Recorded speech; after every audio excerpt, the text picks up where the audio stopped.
In today's video, I'm going to teach you how to set bandwidth limits in Google Drive for desktop on Windows. This is a handy way to control how much upload and download speed Google Drive uses, giving you more control over your network resources. Let's dive right in and get started with some straightforward steps. First, you'll want to locate the Google Drive for desktop icon. If you're on a Windows computer, you should see it in your system tray at the bottom right of your screen. On a Mac, you would look to the menu bar at the top right.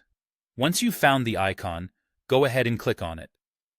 This will reveal a few options for managing your drive preferences. After clicking the icon, you should see a gear or settings icon. Click on this, then select Preferences from the drop-down menu that appears. This is your gateway to the more advanced settings that we'll be adjusting today. Within the Preferences menu, you'll want to navigate to a section that's likely labeled Advanced Settings. This is where we need to be to adjust the bandwidth limits.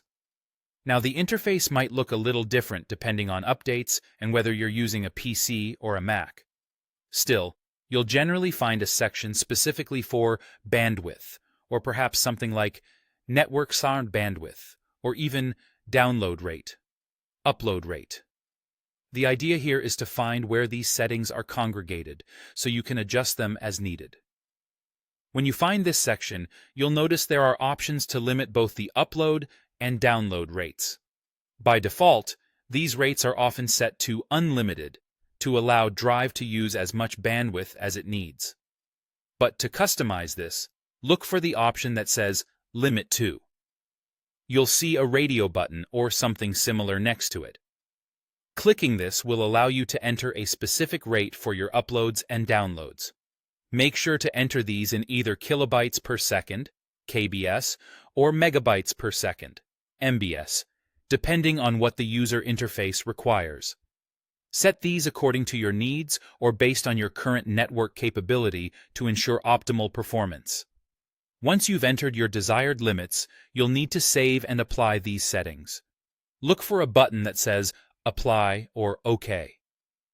Clicking this will store your preferences.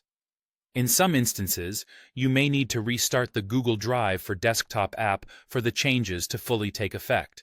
Simply right-click the app in the system tray or menu bar to close it, and then reopen it the same way you did initially. Finally, it's a good idea to monitor your network traffic afterward to make sure your new settings are working as intended.